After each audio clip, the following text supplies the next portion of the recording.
every business, regardless of size or stage, has to excel in generating new leads as it directly relates to potential sales and profits. This becomes very important every month and is the main struggle most freelance copywriters face. With $1 Million Copy, we address this struggle by showing you how to find and manage your leads and clients, how to pitch and close deals, and you'll even learn strategies and tactics in leveling up your business to a potential 7-figure business. $1 Million Copy has 7 modules. The first and second module guide you on generating new leads and managing them so you can deploy your resources effectively and efficiently. The third and fourth module help you find your competitive edge by creating your unique selling proposition and your unique offer. In the fifth and sixth modules, you'll learn how to pitch and close deals and scale your business onwards and upwards. The final module, the seventh, is for starters and seasoned copywriters to learn the fundamentals and secrets of copywriting through the Killer Copy Blueprint. Unlike other products out there teaching people how to be a copywriter, $1 Million Copy focuses on finding clients and building the copywriting business. In $1 Million Copy, the strategy is to create raving fans for your business. To do this, it starts with the ability to generate leads, and this is represented by the lead generation funnel. Leads turn into prospects, which then in turn become clients, and those clients turn into raving fans. Leads are defined as suspects for your business and turn into prospects after meeting certain criteria or qualifications. Yes, they need to be qualified to be your customer because not everyone is your target audience. Prospects are your potential clients, whereas actual clients have agreed to engage with your services and money has been transferred to your account.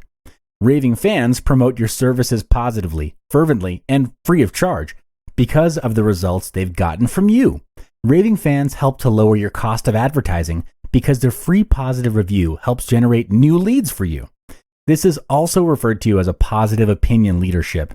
Not every client will turn into a raving fan, but every client has the potential to be your raving fan. It comes down to how well you serve and impact your clients and the experience they have with you. There are 5 lead generation tactics you can use. Lead generation tactic number 1, use what you have at where you are. If you're just starting out, begin with what you have at where you are. If you are already in business for a couple of years, look at your surroundings and identify untapped opportunities. How do we execute this tactic? First, pull out a map and locate where you are. You can use Google Maps or search for free map tools or a physical map. Draw a circle with a radius of 15 kilometers from where you are. Why a 15-kilometer radius? Because it's about a 20-minute drive from where you are. This takes less time driving and gives you more time for getting leads and clients. Next, list down all the businesses within the radius, and now you've got a list of potential leads to start with. It would be businesses with different backgrounds and sizes. To manage this list, categorize them as small, medium, and large businesses and identify the top 3 potential clients. To identify the top 3, do your research. Here are 5 ways you can do it. Note if the potential lead is a brick and mortar establishment like a restaurant. You can always visit their location on the busiest day of the week to get a feel for their business. For example, restaurants would be lunch or dinner services Friday, Saturday, or Sunday, clothing stores during weekends, clubs during Fridays, Saturdays, and ladies' night, and corporations by the number of staff employed, which you can determine by the number of people exiting the building during lunch hour. Yes, you will not get an absolute number, but it gives you a good gauge. This tactic is interesting because it gives you access to your leads as you can pinpoint their location and can drop in at an appropriate time to pitch your services to them. Visiting their establishment also hones your skills of identifying opportunities to add more value. When you're done identifying your top 3 potential leads, approach and pitch your services using either of the following methods. What you want to do is fix an appointment, meet up with them, and say you've done research and have got a proposal to share to potentially double or triple their business in the next 3 months. Appointments can be fixed by dropping your name card or through a cold call, or get someone to do a warm introduction to the owner of the business. However, if you're just starting out, start from the bottom 3 potential leads and offer to work for them for minimal charges or for free in exchange for a video testimonial, which you can then use on your website to market your services. Why video testimonials? Well, it's more powerful, influential, and convincing than a written one. When you're done with the first 3 clients on that bottom 3 of your lead list, move up the ladder to medium and larger clients. Note that when dealing with the bottom 3 clients, There will be opportunities and challenges in the form of educating them on the importance of copywriting. They're at the bottom 3 for a reason, and they may not even have the funds to pay for minimal charges. Therefore, the strategy here is to win small first and get results as soon as possible so you can use those results to generate more leads and approach bigger clients. When you're just starting out, you want to get clients and results fast so you don't go hungry and you can keep the business going. Lead generation tactic number 2, cold call your way to a hot success. Contrary to what people believe, cold calls do work when done under the right context. This is an extension of tactic number 1. To deploy this tactic, draw up a list of potential leads and call them up on the phone one by one. Don't email them, as it may go to the spam folder. Also, don't show up right at their doorstep, as your leads may be running on a busy schedule and could find it very intrusive. Calling on the phone is less intrusive and gives you the opportunity to build rapport. The goal is to set up a face-to-face appointment so you can better persuade and influence their decision to engage with you. What you want to do is, on the phone, first introduce yourself, then set the context by saying you've done research and have identified X number of opportunities to further improve the business primarily through copywriting.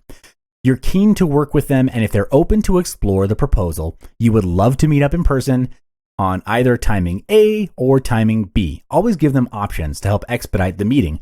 Otherwise, they'll say they're too busy and they'll get back to you, or they'll say they'll get back to you, which often takes a long time if it ever happens at all. If one call isn't successful, move on to the next until you do succeed.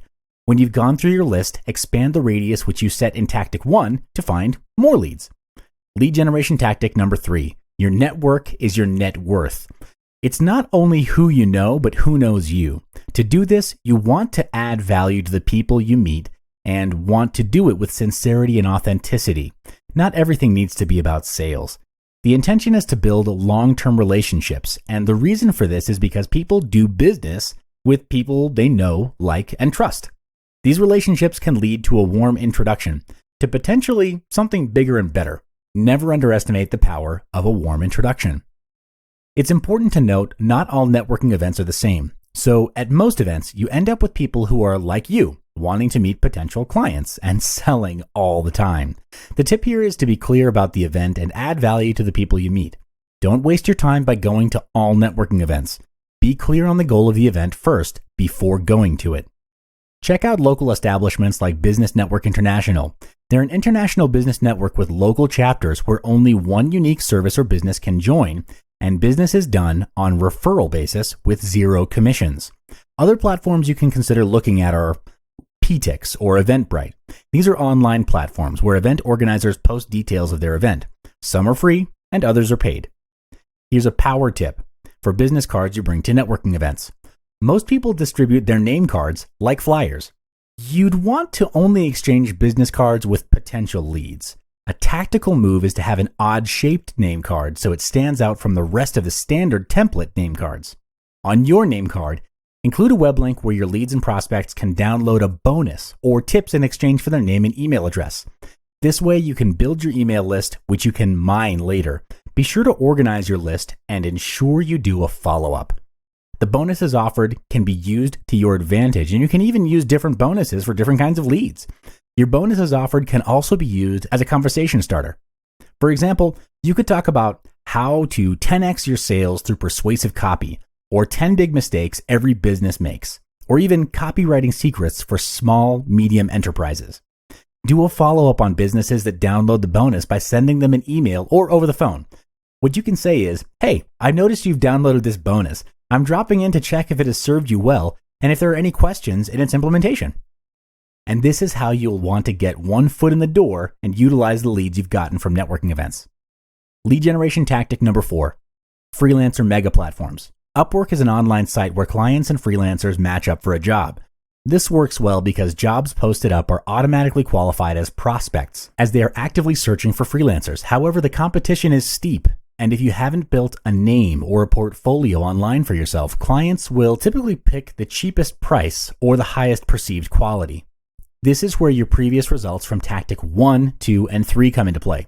You can use those results and post them as part of your portfolio.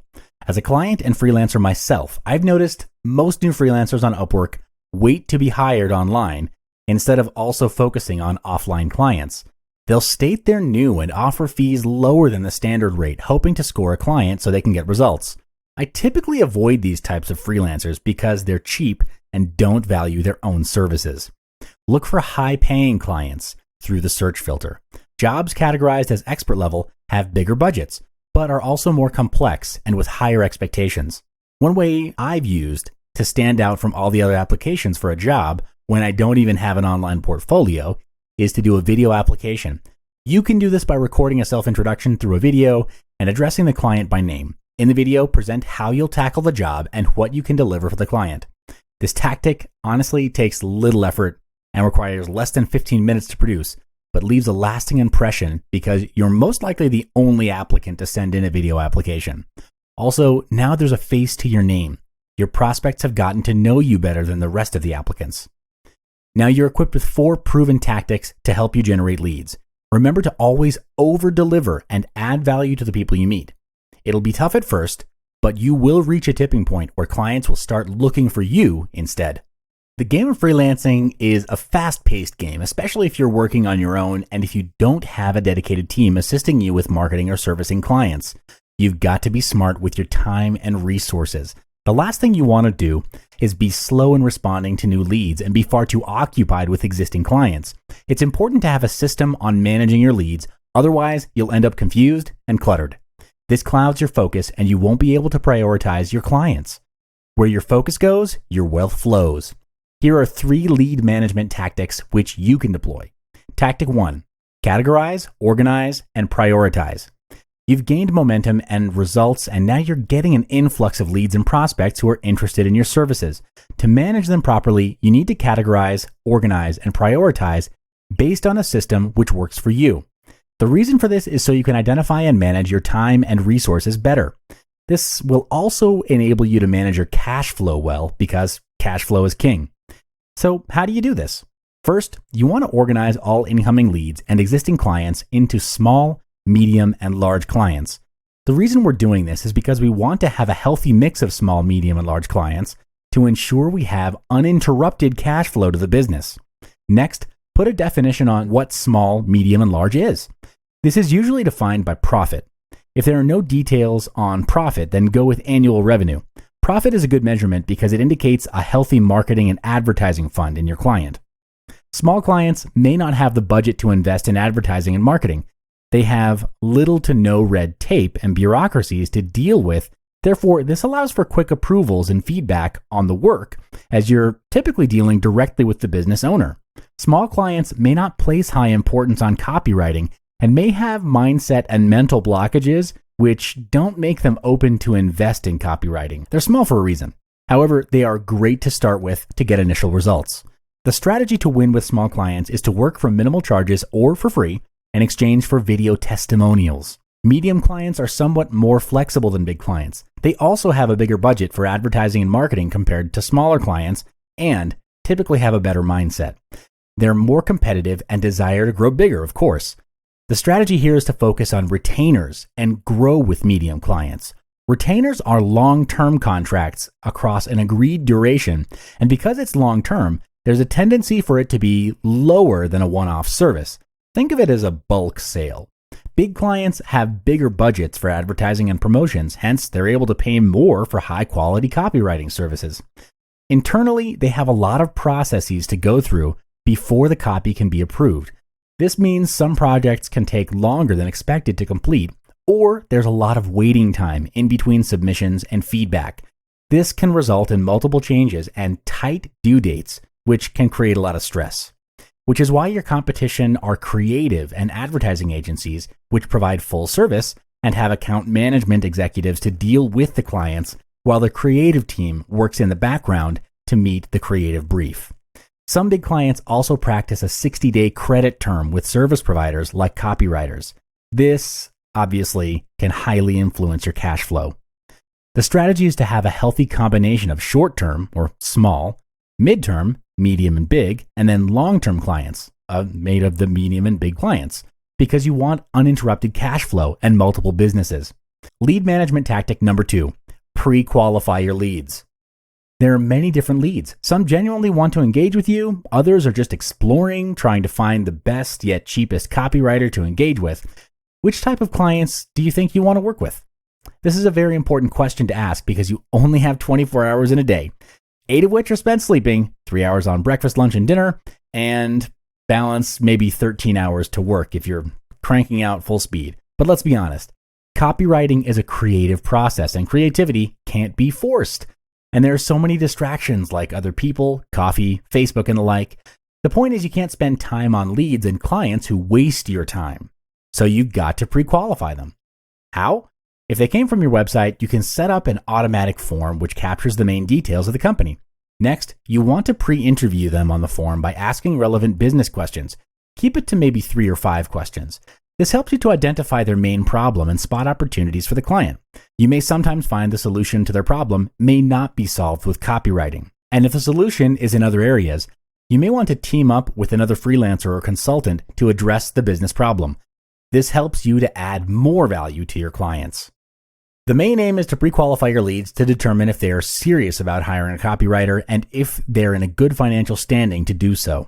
Avoid leads and clients who are cheapskates and time wasters. Lead management tactic number 3, nurturing your leads. In the beginning, you actively search for new leads and qualify them if they're in need of copywriting services. As your business grows and your perceived value increases, you become more and more in demand. Leads that turn into clients are managed like any other clients. However, leads that don't turn into clients, the best tactical move is to filter out those who are interested but did not engage with you due to budget constraints. For these leads, it pays not to disqualify them immediately because they may not have the budget now, but in the future, who can tell? Maybe they will. Therefore, the strategy is to serve them with a downsell in the form of an ebook or information which they can use at their leisure. Follow up with them as a low priority to check if they've implemented it. When they start getting the results they want, guess who they'll go back to? Well, obviously, you. Don't lower your fees to match your lead's budget because it cheapens your value. It's harder to raise your fees because the mindset of the lead is like, if you could do it before for so cheap, can't you do it again? However, if you must lower your fees in special situations where the client shows potential growth, make it clear and upfront to the lead that it is a one-off situation. This is not your regular price. You could also negotiate for a percentage of profit of the additional sales generated as a compensation. Also, avoid leads who promise future work if you lower your fees for just this one project. Based on experience, I can tell you, these promises are rarely kept. Lead management is important because your resources are finite. If you want to build $1 million business through copywriting, you need to manage your most important resource of all, which is your time and energy. Spend your time working on sales generating activities. Where your focus goes, your wealth flows. In every market, there are businesses out there competing for customers' attention and sales. If they have a bigger advertising budget, they'll shout and promote louder than you, so much it drowns out your voice. Therefore, as a copywriter, it's important to know and develop a differentiation in your service and what you offer compared to your competitors. This is so you can stand out from them. To do this, you need to define and focus on building your unique selling proposition, or USP for short. A USP communicates the difference in your service between you and your competitors. This helps to influence, persuade, and convince leads and potential clients to choose your service. Without a USP, your services would look the same, and just like every other freelance copywriter out there. And clients who don't know any better will have the tendency to select the lowest fees or the highest perceived quality in order to save costs. A USP is important because it helps to cut through clutter. It forces you to focus on your specialty relevant to the market. You see, your resources are finite. Your time and energy needs to be managed well, especially if you're operating as a solo entrepreneur. This means you need to focus on what you do best and not be everything to all people. If you try to be everything, you'll eventually burn out and it dilutes your perceived value of your services. Also, note the ones who charge highly in the market or have the highest prices. They're usually experts who specialize in just one area. So, what is your specialty? To develop your USP, first, you'll need to identify who your competitors are in the market. You need to know the environment you're playing in, where you stand, and of course, the rules of the game. Generally, there are 3 types of copywriters, which are entry-level, mid-level, and high-level. Entry-level competitors are like yourself if you're just starting out as a newbie in the copywriting scene. Most likely, they'd be fresh graduates or would have accumulated about a year or more of copywriting experience working in an agency and have just started to branch out on their own. They have little to no client base. For mid-level, they're competitors who have 3 to 5 years experience in the field and have a list of recurring clients. They could be operating with a mix of new clients and or existing clients with retainers. Retainers are where the clients retain and engage a copywriter on a long-term basis. The payout is more consistent, however, it may be at a slightly lower rate than a one-off engagement. And high-level competitors are experts who typically charge higher because of experience and results. It also covers full-service advertising agencies and boutiques. Full-service agencies typically manage the full component of advertising and marketing, covering above and below the line advertising. They'd have a client servicing team or an account management team, a creative team, and a production team. Boutique agencies, on the other hand, may handle only a specific component like research, creative work, or digital advertising. At this level, clients are normally larger corporations with bigger advertising budgets. Expectations, of course, are also higher with more complex engagements and longer time to push a project forward because there are many levels for work to be approved. Once you've mapped out your competitors, next do an analysis. Questions to ask and find answers to will be based on how they operate. What are the pricing structures like? And are they affordable or is it too expensive? Who are their clients? What are their success stories? And what are their strengths and weaknesses?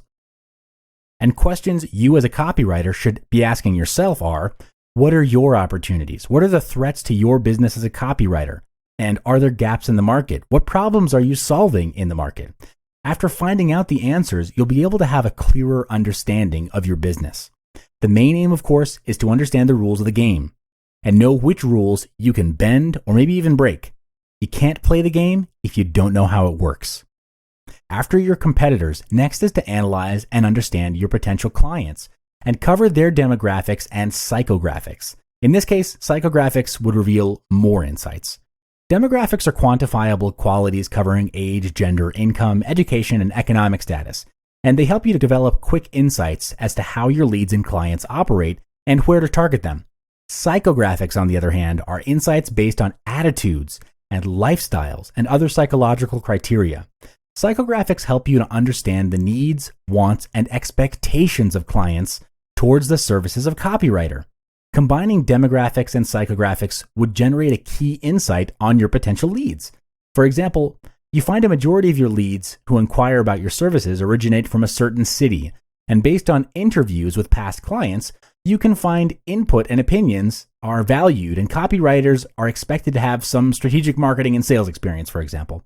So with that information in hand, you'd want to focus your adverts to target that city and potentially position yourself as the strategic marketing copywriter, possibly even branding yourself as such because that's what clients in that city are looking for, if that makes sense. This approach can also be used when analyzing the target market for your clients' businesses to help you create relevant and persuasive sales-converting copy. At this point, you'll be able to identify a gap in the market. A gap is defined as an unfulfilled need or want in the market where you can leverage and dominate it. Next is to develop your USP to fit the market gap and turn it into a positioning statement. An effective one, when communicated, either offers a solution to your client's problem or communicates your differentiation point. This is developed based on your earlier research. Examples of great USPs are Avis, we're number 2. M&M's, the milk chocolate melts in your mouth, not in your hand. De Beers, a diamond is forever. Your positioning statement is to be specific and as simple as possible. Once you're done, next is to communicate your USP. You can express your USP through a tagline. It's a short phrase or sentence which serves to give a clearer message about your service as a copywriter. With the USP and tagline, you can further communicate it by having it consistently appear across all of your marketing materials, like your name card and website. This moves on to branding yourself and having it appear consistently, right up to the way you talk and carry yourself with your audience. Branding helps to elevate the perceived value of your services. The more valuable your brand is, the more you can charge clients for your services. For example, the cost to engage with marketing guru Jay Abraham starts from, get this, $50,000 just for a keynote speech. In short, as a copywriter, being great is not enough if nobody knows you. You need to know how to market yourself. In a crowded marketplace, a unique USP will cut through clutter and noise. It also helps to build up your branding, and in the long run, lessens the cost of advertising to capture new leads. In the previous modules, you've learned about generating and managing leads, finding your unique selling proposition, and communicating it. Here in this module, we'll cover crafting your secret offer, also known as the proposal, to present to your leads and potential clients. It's a secret because they only know your offer after they've been pre-qualified. You don't want your rates to be publicly known by your competitors. There are 3 sections in creating your secret offer. The first section is, where's the business at? The second section is, what can I do for you? And the final section is, how much is the investment? Section 1, where's the business at? Before you start, ensure that you have the necessary formatting and standard information. These are your company logo, address, contact number, email, website, and date of proposal. After that, start off by highlighting the situation of the business. Write this section using a point A to B formula. Point A is where the business is at currently. Point B is where the business wants to go. Ideally, keep it to 2 paragraphs, with the first paragraph as point A and the second paragraph, you guessed it, as point B. This helps with clarity in your communication. These points are obtained from the research done on your leads in Module 1, Lead Generation Strategies, where you observed your lead's business, did online research, or interviewed them. Point A to B can also be expressed as problem and solution.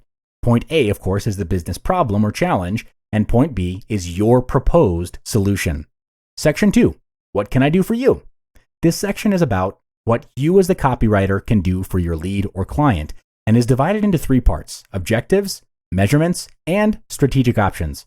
Objectives are aligned and agreed upon in previous meetings. It's then listed according to priority to demonstrate your clarity, understanding, and focus of the proposal.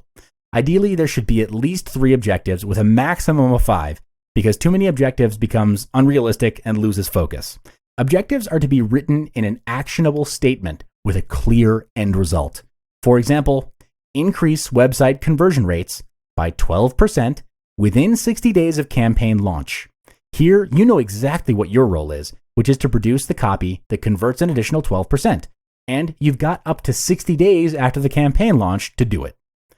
After setting the objectives, you must have a way to measure success. Otherwise, you won't know whether your copy is underperforming, performing, or overperforming. This is important because if your copy is overperforming, you'd be in a better position to negotiate for a bonus or higher fees the next round. It also looks really good on your portfolio. Some clients don't track their marketing results, so be prepared to allocate additional manpower to track the results of your projects.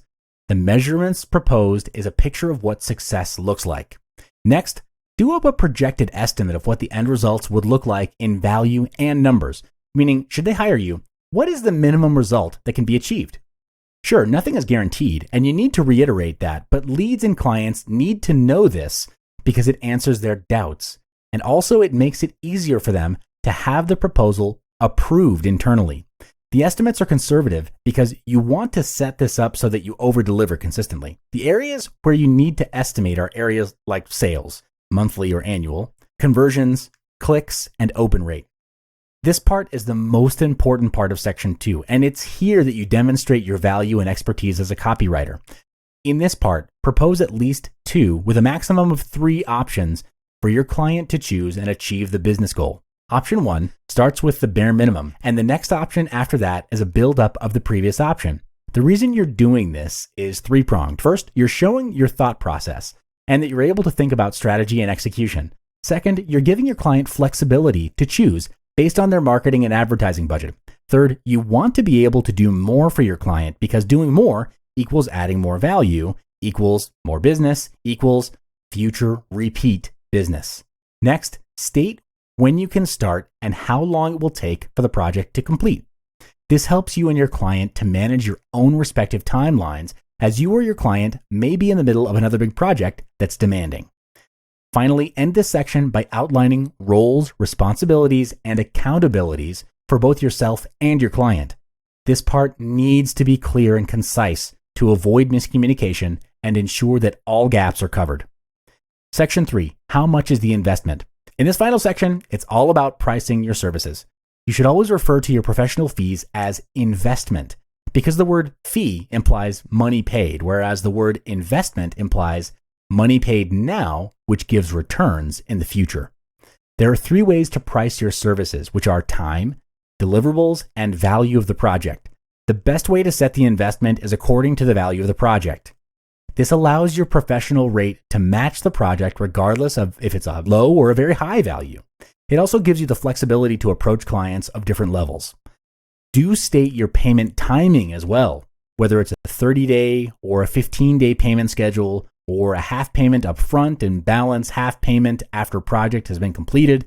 To entice your client to pay in full upfront, you can consider including a 10% rebate as a reward. Finally, end this section with your signature and a space for your client to sign and seal a deal. The necessary details are name, signature, and date. Hello. Welcome back to another module from Million Dollar Copy. In this module, I'm going to show you how to close a deal in 8 steps. This formula will help you close virtually any sale. And remember, this 8-step formula, D-closing. There are 3 sections to this formula. The first section is the deal. The second section is the client. And the last section is the close. The first step is D, which stands for deal. You first need a deal, which we've covered in Module 1, lead generation strategies. The next challenge is to get the prospect to take action and actually engage with you. The next part is with the assumption that you've secured a meeting with your lead. The second section, also referred to as CLO, is where you engage with a lead or prospect. This is the part where you interact with the client and listen to what their wants and needs are. Don't immediately propose your cost of services because you don't want to be seen as a money-minded person or money-grubbing or greedy. Remember, through listening to your clients, you'll get the necessary information to help you closing the deal. So bring a pen and a paper to the meeting to take down notes. This helps you to spot opportunities to sell your copywriting services at the right time, but definitely not at the beginning. The third section is known as the SING, S-I-N-G. This is the time that you, quote, sing your worth to your leads and clients. Before you sell your company or services, you first need to sell yourself. Know your value well and speak with conviction of your ability and of your services and the ability of your services to solve your client's problem. There are 3 main ways to secure and convert your potential prospects into clients. The first method is called the decoy effect. When people are faced with a third choice of a strategically priced decoy, they're more likely to choose the less or the mid-expensive of the other options. Here's how it works. When you have 2 options, clients are coaxed to make a decision. They can choose the one option for less money or the other option for more money. It can be perceived as a tough decision. They want more quality but don't want to spend more money. So what do? Enter the decoy effect. The decoy effect pricing involves adding a third option, the decoy. It's priced closer to the more expensive option, suggesting that the more expensive option is actually better. This means you can use this in your business by setting up different packages for your copywriting service. After listening to your potential clients' needs and wants, you can then customize a package for them.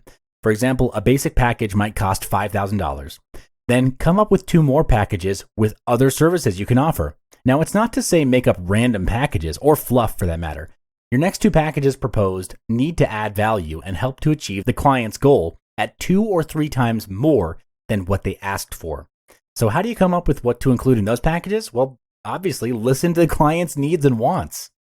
Both packages are at different prices and more expensive than the basic package, but the services should be an extension and add higher value compared to the basic package. Before you present all 3 packages, first set the context. Tell your prospect you've listened and analyzed their needs and wants, and you'd like to present 3 solutions to help achieve their business goal with 2 options of potentially doubling or tripling up their results. And then you move on to the pitch. And here's what happens when you present all 3 packages. By its own, that $5,000 package looks pretty expensive. However, when you put 2 more packages, with one at $10,000 and the other at $15,000, the first package of $5,000 now seems more acceptable and, in fact, reasonably priced. Why? Because a comparison happened.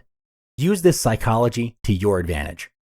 The second method is the rule of reciprocity. By virtue of the rule of reciprocity, people feel obligated to repay favors and gifts in the future. How this can help you to get more business is to provide free service to selected leads and ask for a video testimonial in return, which can be placed on your website and serve as social proof for the results of your services. You want to get video testimonials because they're more convincing and engaging compared to written testimonials. In the video testimonial, you get to see the expressions, emotion, and authenticity of the person giving the testimonial. Therefore, the convincing power is higher. Do be careful, though, on giving too much away and know when to draw the line to avoid the situation of being taken advantage of by clients who ask too much. The third way is to utilize scarcity and ask your prospects to act now to close the deal immediately. Scarcity is the state of being scarce or in short supply. Psychologically speaking, we place a higher perceived value on an object that's scarce or limited in nature and a lower perceived value on those things that are more abundant because they're always there and we can take them for granted safely. The thought of wanting something we can't have drives us to desire that object even more. So how can you apply this in your business? One way is to set up a seasonal promotion for your services and publicize it by sending emails to your prospects. When you're more established, you'll be in a better position to state you only have a couple of slots left in your work schedule. Therefore, your leads or clients will need to make a decision soon before those slots are taken up. The reason for this is so leads and clients don't take up too much time in deciding, as of course it interrupts not only with your productivity, but also your cash flow.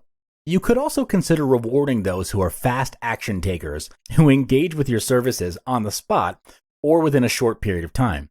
You can reward them by offering a lower price or add in some additional bonuses. If you offer them a lower price, don't label it as a discount, as the term discount lowers the perceived value of your services overall.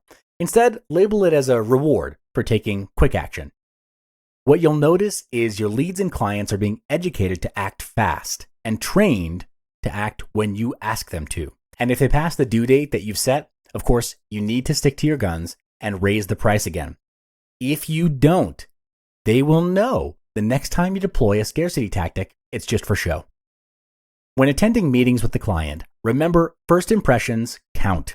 I'm not saying you should dress in a tuxedo or anything, but a good rule of thumb is to dress decently and appropriately. Include body language to show you're confident and you're open to suggestions and ideas. Small talk like asking questions to find mutual interest is a good way to keep the overall conversation going. Next, influence your lead to put their trust into your services. Instead of fees or price, rephrase these words as the cost of investment. And it's true. Your service is an investment, which generates sales and covers back the investment cost in the long run. Fees and price gives the perception that it's costing them something they can't get back. Be authoritative and offer opinions and suggestions. People are more likely to follow a suggestion or recommendation from someone they consider an authority on the topic. Not many people would question a domain authority, especially in a face-to-face conversation. Therefore, in order to influence your prospect, you must appear as an authority figure or a guru to them in the field of copywriting. Suggest methods, frameworks, tips, and other tricks which will help grow their business, and do it without expecting anything in return. You want to use this opportunity to demonstrate your worth and value to your leads and clients. And of course, as you're suggesting this, you can cleverly slot in examples of how your services add value and solve their business problem. Ask questions about their business to help them develop the genuine sense that you care and you're interested in their business. People buy from people they know, like, and trust. Once the prospect agrees with the deal, formulate a plan to negotiate for payment. Here, you negotiate the terms of payment. You want to have at least 50% upfront payment or other benefits such as profit sharing at a certain percentage from the sales generated as a result of your sales copy. It's important to request for upfront payment because you might be working with someone you don't really know for the first time, and there's little to no trust between you and the new client just yet. This can prevent you from getting burned, and clients who pay for an upfront payment are far less likely to pull out from doing business with you halfway through the deal. Upfront payment also keeps the cash flow moving, and again, cash flow is king. If you're a freelancer, your income may not be stable all the time. Sometimes leads or clients may cringe at the word of upfront payment, so maybe just rephrase it to the word commitment before the work starts. Here are 7 steps to close the deal effectively. Step 1. Help the lead or client unlearn previous bad experiences. Everyone will have had at least one bad experience with a copywriter, and your job is to convince them that you are different. Number 2, respect your client by accepting opinions and having an open discussion with them. Number 3, sell benefits. Sell yourself, then sell your company, and you must first convince yourself that your service can solve their problem. Step 4, read buying signals by analyzing the client's company financial status and observing the client during your pitch. Interest is typically demonstrated when they lean forward to listen closely and when they ask questions. Number 5, create a sense of urgency. Get prospects to act on this, and it can be done by having limited seasonal offers or buying before the price increases. Number 6, handling clients' remorse. Clients who've made an expensive purchase in the past are more likely to experience buyer's remorse if the results they were delivered did not meet their expectations. And of course, if this happens, they'll feel as if they've been cheated. To mitigate this effect in your pitches, consistently deliver on the quality you promise. This strengthens the feeling that they've made the right choice and increases the likelihood of a repeat purchase in the future. And number 7, follow up. Send emails and calls to keep track of your client's business performance and suggest little ways for improvement.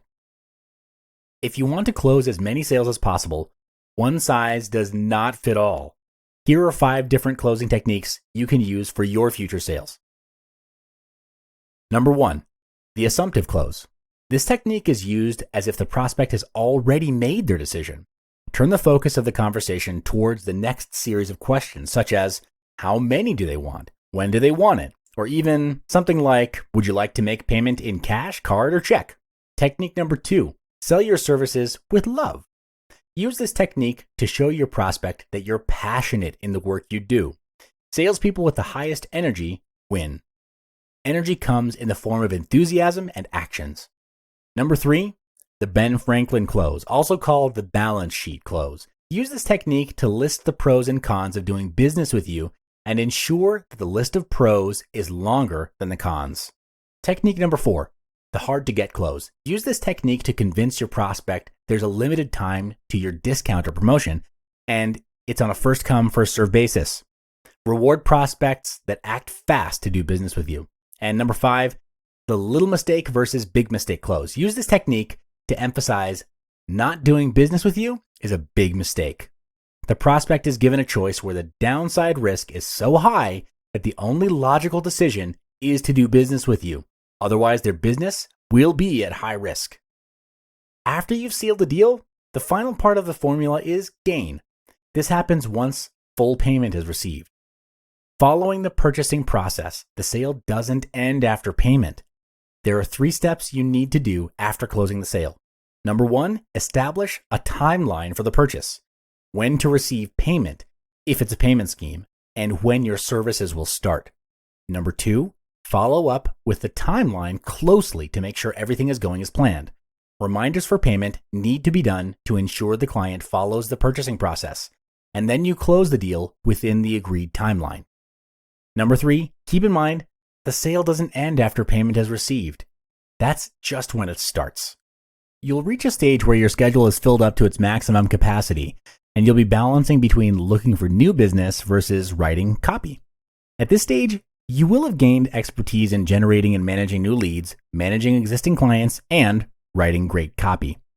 Can you alone make $1 million? Yes, totally possible. If you charge high enough, at $50,000 a month consistently, you'll be a millionaire in about 2 years, more or less.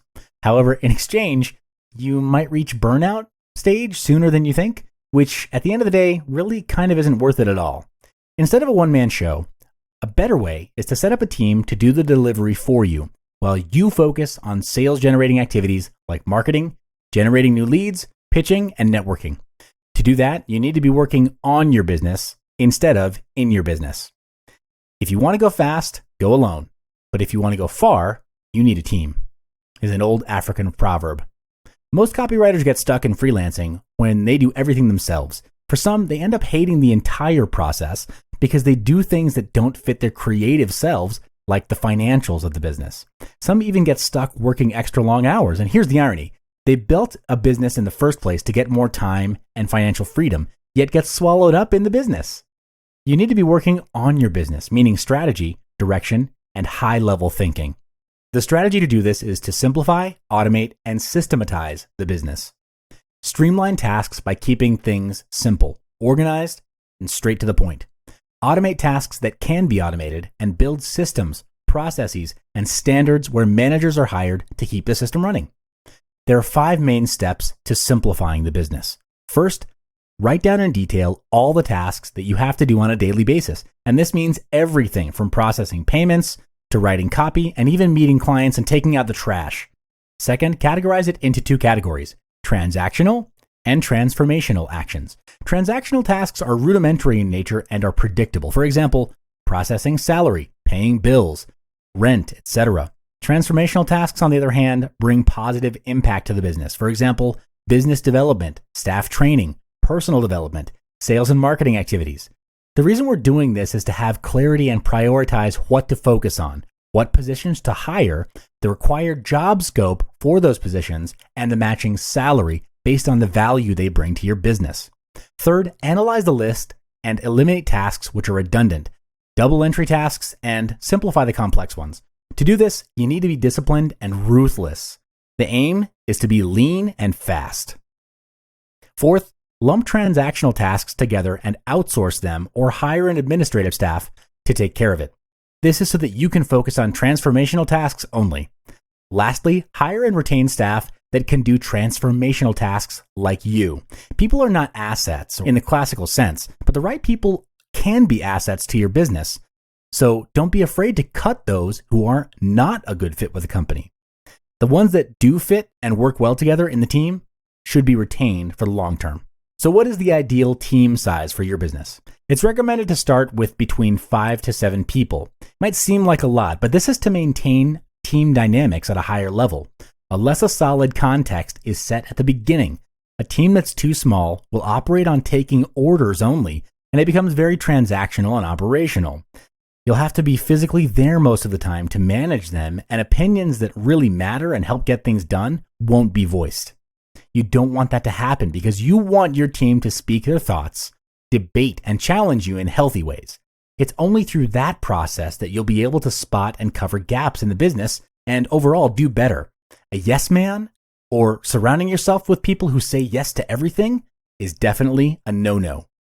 In the team that you hire, keep a healthy balance between operational staff, creative staff, and managers or supervisors to keep the systems running and the standards in check. This will free up more time for you to start thinking on a high level and work on your business. Get clear on who you want and what positions you want filled. You can do this from the list of tasks, which you did earlier on. It depends on your preference if you want full-time or contractual staff, or you could even outsource certain rudimentary tasks to keep costs low. In terms of hiring, my recommendation is to go with long-term contracts. You may also want to consider having profit sharing where the team can leverage off of the business name and the success that you've all built. This promotes empowerment, staff loyalty, and you'll have far less staff turnover. This also means less training time and time lost during the period of hiring and interviews. There are 3 key areas in managing and building an A team. The first area is culture creation. Culture is important as it sets context and tonality for your company. It governs mindset, attitude, and behaviors, which ultimately influence your sales and your profits. If a company culture operates on low energy and nobody talks to each other, what do you think the end result is? Well, definitely the result of the work is mediocre. To set an effective high-performance work culture, you need to set rules, often referred to as the code of honor. To do this, gather the team together and list down the desired attributes, attitudes, behaviors, and results that the team needs to practice in order to be able to achieve those company goals. Filter out the unnecessary, combine, and then boil it down to a list of 8 to 10 rules that, when practiced and upheld to the highest level, should set the team into high performance gear. An example of one of these rules might be rule number 1, commit to learning and personal development. The second key area is learning and development. If the team is not learning and growing, they are dying. Therefore, your team needs to sharpen the saw, to use the quote. Out there in the marketplace, there are other copywriters and businesses who are working harder, smarter, and quicker than your team. If there's no growth in learning new things or developing current talent, then one day the gap will close and your competitors will surpass you. Stay ahead and competitive by structuring learning and development activities for your team. For example, a session where the team presents 15 minutes on a topic that adds value to the team. If there are 7 people in your team, there would be a total of 105 minutes presented every month. Annually, it would be 84 topics or 21 hours of learning time. This is very good compared to other teams out there who are often too busy to even sit down and read. The third key area is to debrief. After the completion of a project, debriefing is the most powerful learning tool to use as a business owner. Debriefing is the activity of evaluating a recent project, and the goal is to identify gaps and insights to better prepare for the next project. You'll need to schedule in another meeting session with your team, and this is critical. Imagine not doing a debriefing and starting the next project. The same mistakes could be made over and over again without even realizing it, and that is just insane. Your role during the debrief session is facilitator, and it's to be done without bias or rank. The following questions are designed to facilitate insights from your team. 1. What happened? 2. What should have happened? 3. What did we learn? 4. How can we improve? 5. What are the action points from this session? At the end of the session, you'll have action steps that the team can take to become better. These steps can be to stop, start, do less, or do more of something. The final part in leveling up is managing your financials. If you don't know how to manage it, then it's recommended to hire or outsource that to someone. As a business owner and the person in charge of your team, you need to know your financial numbers to evaluate if the business is healthy. The strategy is to minimize your expenses through operating lean while you maximize your profits through sales and marketing. To do this, you must have someone to monitor the cash flow of the company. Unnecessary expenses are identified from the task list created at the beginning of this module. When you cut those out, you cut down your expenses. All businesses generally have 3 main divisions: marketing, production, and operations. In the case of a copywriting business, creative work is considered as both production and operations. Upon receiving revenue, pay your staff first and yourself last. This is to take care of the engine of your business, your staff, and keep it running. In the long run, it will pay off. After that, pay for what's necessary to keep operations running, like office rent, utilities, and other bills. With the balance as net profit, allocate 10% of your funds to grow and develop the team. This will cover sending qualified team members to seminars, workshops, investing in books or training videos, and do this strategically with a specific outcome. Allocate another 5% to invest in the team for rest and relaxation. The team cannot be running around 24/7, especially when it comes to creative work. The mind needs to rest and to unwind, and funds are needed for that to happen. There are business owners and team leaders who don't allocate any playtime for their team to recharge, and that encourages them to burn out, and it makes people bored. When fund allocation is done in percentage versus value, and the team is empowered and has ownership of their work and actively contributes to the company, all that needs to be done now is to increase the productivity and marketing of the company. More revenue brings in more profits, brings in more funds for learning, profit sharing, and rest and relaxation. Welcome back to another module in $1 Million Copy. This module is for beginners who are starting out as copywriters, and it's also for those who are seasoned copywriters. We'll be covering on how to write an effective and excellent copy. Let's get started. In order to write effective copy, it has to capture attention and also be able to amplify the interest of your target audience. It also has to create desire by empathizing with them on the problem that they're facing and propose or produce a solution to solve their problem.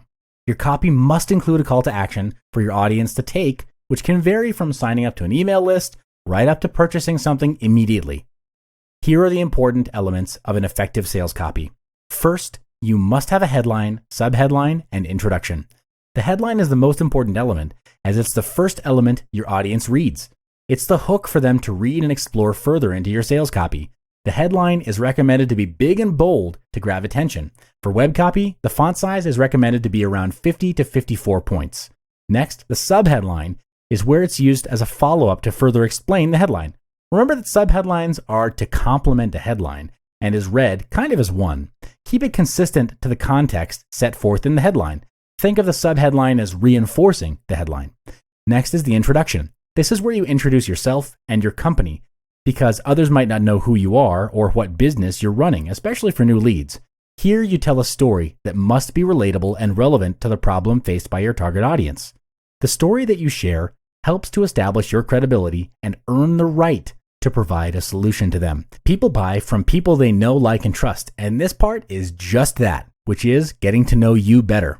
There are many story plots you can consider. The top 3 recommended are Rags to Riches, The Quest, and Voyage and Return. In Rags to Riches, it's a plot about how a person was poor before this, and then managed to get rich after discovering or doing something in particular. For example, you can tell the story about how you were poor in the beginning and pushing a 9-to-5 job just like everyone else, and then you decided that enough is enough and you went on to take massive action. The result is that you are a millionaire today and have retired rich. The Quest covers going out to attain or achieve something, and you faced many obstacles and challenges along the way. For example, you survived a near-death experience, and it was through that experience that you realized that life is important and that you're meant to do something bigger, and that is to set people free and live life on their terms. It has become your obsession and your quest to learn the keys to success and share them with everyone. Voyage and Return is where you go to uncharted territories, faced many challenges, and returned with experience. This can be venturing into a new business where you faced many challenges, and now that the business generates 6 figures a month, you now return with experience and would like to share the secrets with your audience.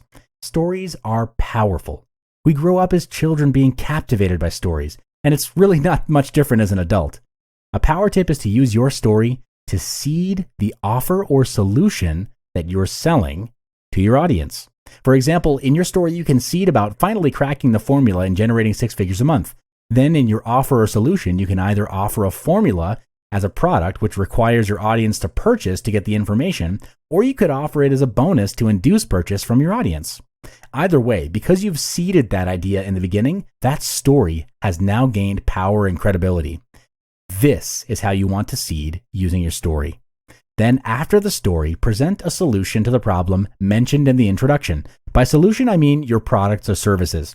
You do this by listing out the features and the benefits of your products or services. Really, you should sell benefits instead of features to your target audience by educating your audience on how the product or service can solve the problem they're facing. Remember that features tell, but benefits sell.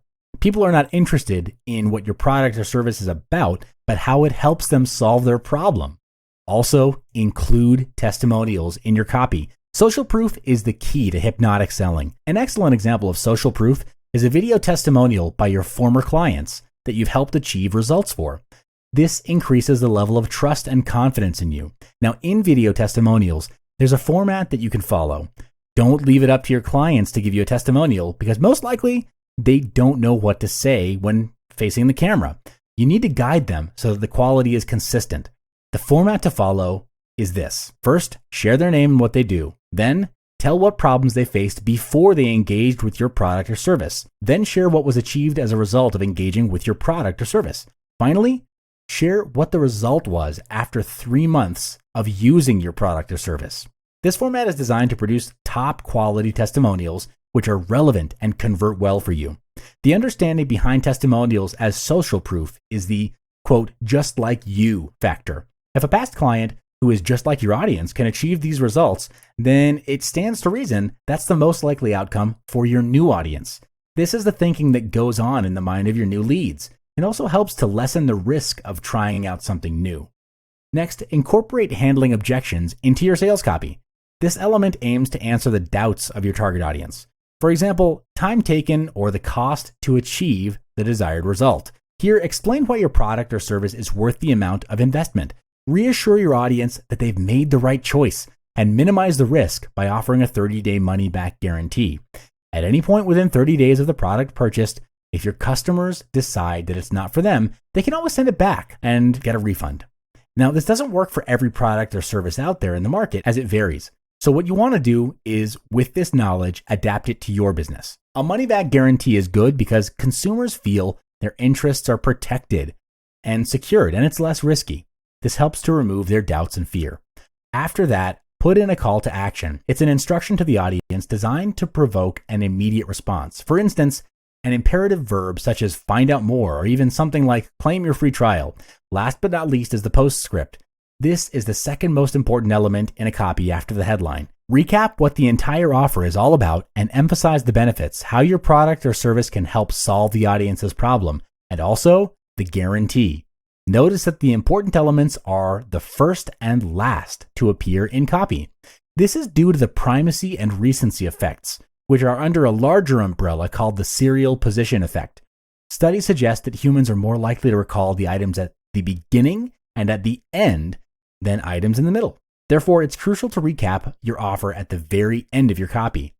In order to sell your services to your customers, you need to have some basic knowledge on consumer behavior. There are two types of desired customer reactions, which are the required outcome and the appropriate experience. When the needs of the client are met, it's known as the required outcome. When the customer's experience is congruent with the customer's expectations, it's known as the appropriate experience. Customer success is achieved through the customer's interaction with your company. Next, provoke the audience's emotions by telling a story that relates to the pain that they are facing now and agitate that problem. This is so that the prospects know that they're not alone and your service can help them solve the problem. Explain your offer with clarity, as this gives your client confidence to do business with you because you know your value and business well. Recap your offer at the end of the meeting due to the serial position effect. So why do you need to know this as a copywriter? Because if you ignore your customer's behavior, you ignore the opportunity for them to relate to you. People buy from people that they know, like, and trust. The feeling of trust is formed from knowing and liking first. To tie it all up, start with generating leads and clients and managing them to your highest degree. At the same time, you need to know how to cut through competition and noise by developing and communicating your unique selling proposition. Finally, pitch and close your clients and build a team around systems and processes. Rinse and repeat the same strategies and tactics to scale your business. Good luck. How to become a six-figure copywriter starting today, and how you can do it without a copywriting course, without a copywriting coach, without a copywriting guru. In the next few minutes, I am going to show you how you can get into one of the highest paid writing professions in the world and start earning premium fees well into the multiple six figures. And that's not including commissions or royalties. Now, most copywriting courses and copywriting gurus will tell you that these results, and a lot more, are quite possible. In fact, those claims are often the very headlines they use to sell you their courses. But the problem is that building a six-figure copywriting career simply isn't a reality for most of the people who set out to achieve something in this business. My goal is to help change that, because it really isn't that difficult, provided you do a few things right. Before I get started, let me be clear. I am not a guru, and I have no intention of ever playing that role. I am simply an entrepreneur who is walking on a path very much like yours. There is a high chance you and I are quite alike. I wasn't blessed with a lot of luck or a lot of capital or anything in my previous career or previous life that have somehow prepared me to leap over some of the pitfalls many new copywriters face. The bottom line is this: I am really no different from you when it comes to becoming a six-figure copywriter right off the bat. But there is one thing that is responsible for my success, more so than any other. First, let me tell you what it isn't. It isn't any copywriting course currently on the market. It isn't any guru or copywriting coach currently offering their expert training. And it isn't any network of connections, friends in high places, or membership to an exclusive copywriting network. The real secret to my success is very simple. Ready? It's my ability to use my brain and my ability to think for myself. Believe me, it's not an ability that comes naturally to me. For a long time, I had been very good at taking orders from someone else, almost to a fault, without question. Maybe that can get you places in the real world, and maybe it will win admiration of those around you. But in business, the same ability will get you killed. You'll go broke in no time. Warning: this guide is not about copywriting. Although I cover this to an extent in my training program, it's not the main highlight. There are plenty of courses and coaches who are already delivering that type of information. And frankly, most of us are already drowning in more copywriting tips and hacks than we could ever apply. Now here's the thing. You don't become wealthy by buying things. You become wealthy by selling them. And that is your missing piece of the puzzle right there. The one puzzle to complete the entire picture of a high six-figure, potentially million-dollar enterprise. What interests me isn't the art of writing copy. It's the art of making money writing copy. Because being a good copywriter and being a wealthy copywriter are two different things, just as there's a difference between a best writing and best-selling author. Most copywriters operate from a position of self-significance or self-importance. It's often about their own ego, about achieving a worthy goal for themselves. But knowing how to turn your knowledge and skill into dollars and cents, now that is what counts. Not because money will make you happy, but because money gives you choices. Choices to live your life exactly as you want, and to have the free time you need to figure out exactly what that is. And that's the entire reason I concocted this one-of-a-kind course, to monetize your skill. Most courses talk about how to write copy. I show you how to make money writing copy. And once you've been on the other side, the side where creating wealth on demand becomes a reality for you, there's no reason for you to want to look back again. It's just like being born. Once it happens, you can't go back. And let me tell you, the view from where I'm sitting now is absolutely priceless. That's why I am calling this the $1 Million Copy. The $1 Million Copy program completes your search for wealth through one of the highest paid, most lucrative writing careers in the world. You'll learn things like how to turn your copywriting skill into a monetizable, profitable business, how to create an attractive offer designed to pull in high-level clients. I show you where to find these clients. I have a few favorite places to go online, and really you don't need many to make this work. I also show you how to close clients, and if you want, negotiate for royalty and earn a percentage from your vendor's sales.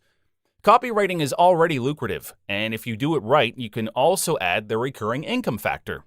Get paid over and over again for work only done once. And to complete this program, I also include my copywriting crash course. In the interest of making this as holistic as possible, it only makes sense to throw this in too. Also, if by any chance you want to make money as a copywriter, but you could use some training. And I feel that's for the best. You wouldn't want to get clients paying you only to learn you couldn't live up to your prices.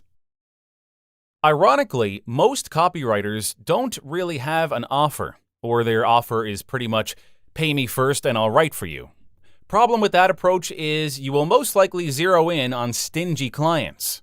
And it's quite a luck-based business where you depend on referrals and if they can refer at least clients to you. That might work for some people, but like I said, it's luck-based.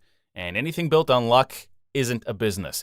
Plus, it's kind of hard to get noticed, especially when you're just starting out. And what happens naturally is you'll think it's a good idea to offer your service at a cheaper price, just like nearly everyone else. $1 Million Copy changes all that. You can offer cheaper, or you can offer different. With my program, you will learn how to dominate instead of competing based on price. Once you do that, you can pretty much charge what you want, and the strength of your positioning in your marketplace will determine how much money you make. It's like buying a Swatch versus buying a Rolex. People don't buy a Rolex because it tells time any better than a Swatch. They buy it because buying a Rolex means something to them. And the meaning doesn't have a whole lot to do with money. It has to do with value. It has to do with prestige. It has to do with the statement of see what I accomplished. My suggestion, be the Rolex. For many reasons, I should put a premium price tag on $1 Million Copy. If you make $1 million or even build a six-figure venture from this, that's how much this is worth to you. But good news. For now, I plan to make this affordable so it can get into as many hands as possible. Why? Because I want to first prove my worth to you. And when you see the immense value I can bring to your business, wait till you see what my other programs can do for you. Of course, the intro price and savings are not permanent, and I reserve the right to expire the discount and bring it back to retail anytime, or when I've gotten enough customers for this program to justify that. Whatever it is, I am sure you'll want to act now and avoid paying more and start turning your skill into a business. Click on the order button below. Act now and you also get these fast action bonuses. Bonus number 1, my business proposal template. that you can use to send to cold and potential prospects. Just rebrand it with your details and you're good to go. And bonus number 2, my sales closing script. This is my proven, tried, and tested process when talking to potential clients and close them on the call. Of course, feel free to personalize it with your details. You get these free when you get my $1 Million Copy Program. Act now. Click on the order button below. If you're still thinking about it, you don't have to say yes, just a maybe will do. When you get this program, your purchase is protected by my 100% satisfaction guarantee for the next 30 days. So you have ample time to check out my training and put it to the test. And I'm confident you will easily make back what you've purchased. And if that doesn't work out, I will buy it back from you. You have zero risk. You have nothing to lose. And the best part is, the potential of this program is immeasurable. The biggest mistake you can do right now is leaving this page and not do anything to change your tomorrow. Get instant access now, risk-free.